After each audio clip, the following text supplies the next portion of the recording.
रहीम।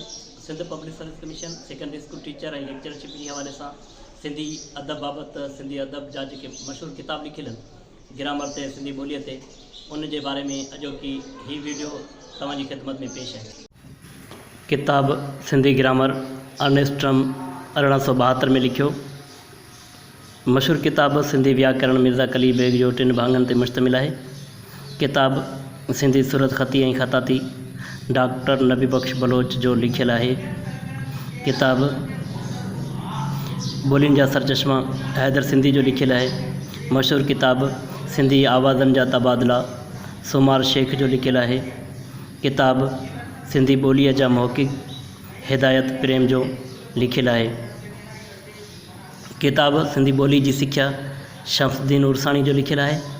किताब सिंधी अलिफ बे जी इर्तिका करीम लगारी जो लिखियल आहे। असल वॾो व्याकरण किताब भेरूमल महरचंद जो लिखियल आहे। किताब अचो त पंहिंजी सिंधी लिखत सुधारियूं मोहबत अबड़ो जो लिखियल आहे।